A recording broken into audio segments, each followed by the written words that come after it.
चुपके से पैगाम भेजते हो, चुपके से पैगाम भेजते हो। ये बात रह गई, बच्चा लिए खड़ा था तो याद आ गई, बस सुनते चलो। खामोशी से पैगाम भेजते हो। कुरान का 28वां पारा है, रब ऐलान फरमाता है ला तत्तखिजू अदुव्वी व अदुव्वकुम औलिया, ए ईमान वालों मेरे और अपने दुश्मनों को दोस्त न बनाओ। इन कुंतुम खरजतुम जिहादन फी सबीली वब्तिगा मरज़ाती तुसिर्रूना इलैहिम बिल मवद्दा, अगर तुम निकले हो मेरी राह में मेरी रजा चाहने के लिए। यह है कुरान का पारा, 18वां पारा है, सूरह मुम्तहिना है, रब का ऐलान।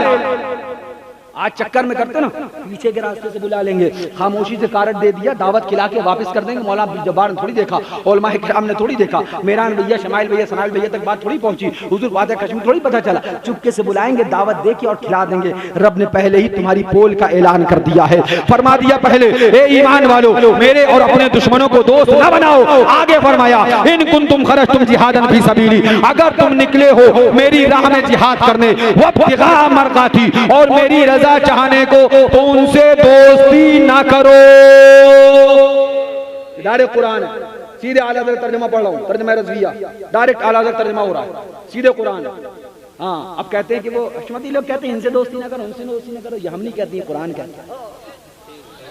हम ये नहीं कहते कि तुम्हारी औलाद, तुम्हारे माल, तुम्हारे रिश्तेदार तुम्हें काम नहीं आएंगे। अभी देखना ये कुरान बोलेगा, हम वही बोलते हैं जो आला हज़रत ने बोला, आला हज़रत ने वही बोला जो मुस्तफ़ा ने बोला, मुस्तफ़ा ने वही बोला जो कुरान ने बोला, है ना। हाँ, हम हैं उनके, वो हैं तेरे, तो हुए हम तेरे, इससे बढ़कर तेरी समत और वसीला क्या है। जाहिर उनका मैं गुनाहगार हूँ, मेरे शफी इतनी निस्बत मुझे क्या कम है, तू समझा क्या।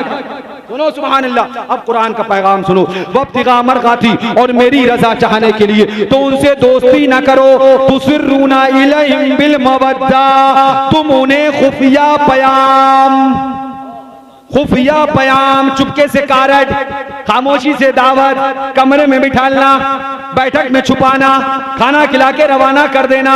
मगर क्या समझा था, अब्दुल जब्बार साहब किबला न देख पाए, मेरान मियां न देख पाए, हुजूर वादे कश्मीर शहजादे उनके न देख पाए, रब से भी बच जाएगा, रब से भी छुप जाएगा। रब सब जानता है, रब बोलिए रब सब जानता है। अब कुरान में रब ने ऐलान फरमाया तुसिर्रूना इलैहिम बिल मवद्दा, तुम उन्हें चुपके से, तुम उन्हें खुफिया पयाम मोहब्बत का भेजते हो। व अना अअलमु बिमा अख्फयतुम वमा अअलनतुम, और मैं खूब जानता हूँ जो तुम छुपाते हो, जो तुम जाहिर करते हो। अब अच्छा जो खुफिया पयाम मोहब्बत का भेजे, उनको बुला ले, खिला ले, तो मेरा फतवा नहीं, कुरान का फतवा सुनो। आलत फरमाते ना, फतवा तो कुरान दे चुका, फतवा तो कुरान लगा चुका, अब मानने वाला माने, न मानने वाला ना माने। अब किसी मुफ्ती की क्या तलाश है, अब किसी मुफ्ती को क्या तलाश करते हो, अब कौन सा मुफ्ती फतवा देगा, अब कौन सी नई शरीयत नया कानून लाएगा, अब कौन सी नई आयतों का नुज़ूल होने वाला है। अल-यौम अकमलतु लकुम दीनकुम, कुरान ने फरमा दिया हम दीन मुकम्मल कर चुके, दीन मुकम्मल हो चुका, फतवा मुस्तफा दे चुके, फतवा कुरान दे चुका। अब खुदा का फतवा सुनो जो 28वें पारे में सूरह मुम्तहिना में रब ने फतवा दिया। मौला तूने कहा अगर तुम उन्हें खुफिया पयाम मोहब्बत का भेजते हो, बुलाते हो, व अना अअलमु बिमा अख्फयतुम वमा अअलनतुम, और मैं तुम्हारा जाहिर और छुपा सब जानता हूं, जो तुम छुपाओ, जो तुम जाहिर करो। मौला जो तू उनको बुला ले, खामोशी से खिला ले, बैठक में बिठा ले, खाना खिला दे, रिश्तेदारी का लिहाज कर ले, जहन्नम खरीद ले, जन्नत से निकल ले। हाँ, फिर ये भी समझ लो, ये सब कर ले तो फिर जहन्नम खरीद ले, जन्नत से भी निकल ले, क्योंकि वो अंदर था, निकल गया। ताज़ीम वाला होगा तभी अंदर जाएगा, हुजूर वाला, ऐसा कर ले। मौला उसके लिए क्या फतवा है। रब फरमाता है वमन यफ़अलहु मिनकुम फ़क़द क़ल्ल सवाअ सबील। रब ने ऐलान फरमाया व अना अअलमु बिमा अख्फयतुम वमा अअलनतुम, जो तुम छुपाओ, जो तुम जाहिर करो, मैं सब जानता हूँ। चुपके से बुलाते हो, खामोशी से, और जो ऐसा करे, खामोशी से बुला ले, खिला ले, बिठा ले, रिश्ते का, पटीदारी का, कराबतदारी का, मोहल्लेदारी का, वतन का लिहाज करके उससे दोस्ती निभा ले, तो क्या होगा। तो रब फरमाता है वमन यफ़अलहु मिनकुम फ़क़द क़ल्ल सवाअ सबील, और तुम में से जो ऐसा करे बेशक वो सीधी राह से बहेगा। ये फतवा मेरे बाप का नहीं बल्कि खुदाए पाक का है, और कुरान का 28वां पारा है, सूरह मुम्तहिना है। रब ने फतवा दे दिया कि अगर इनको खामोशी से चुपके से बुलाया, बिठाला, पैगाम मोहब्बत का भेजा, कारण शादी का भेजा, रिश्ता भेजा, तो तुम सीधी राह से बह गए। जिसे रब कहते सीधी राह से बहेगा, वो कैसे सीधी राह पे आएगा।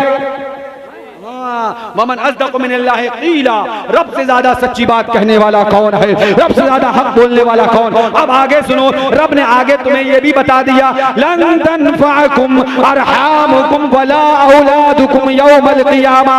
कान खोल कर सुन लो, तुम्हारी औलाद और तुम्हारे रिश्ते कयामत के दिन काम न आएंगे। यफ़सिलु बैनकुम, अल्लाह उनमें और तुम में जुदाई डाल देगा। औलाद काम ना आएगी, रिश्तेदारी काम ना आएगी, पटीदारी काम ना आएगी, खराबदारी काम ना आएगी, दोस्ती काम ना आएगी। ये मेरा नज़ाखान नहीं, खुदा का फरमान है। मौला फिर काम क्या आएगा, फिर काम क्या आएगा। तब आला हजरत बोले, इमाम इश्क मोहब्बत बोले, काम हुजूर का इश्क आएगा, काम सरकार की मोहब्बत आएगी, काम सरकार का प्यार आएगा। और इस तरह से गुनगुना उठे, आए इश्क तेरे सदके चलने से छुटे सस्ते, जो आग बुझा देगी वो आग। ये खुदा का कुरान है, इसने सारे फतवे दे दिए। मानना ना मानना तुम्हारा काम है। चराग चला के मैंने रख दिए हैं राहों में, अब कोई रास्ता भटके ये उसकी किस्मत है। मौला से दुआ है, मौला हमें आपको वहाबियों से नफरत अता फरमाए, आका से मोहब्बत अता फरमाए। वाखिर दावाना अनिल हम्दुलिल्लाहि रब्बिल आलमीन।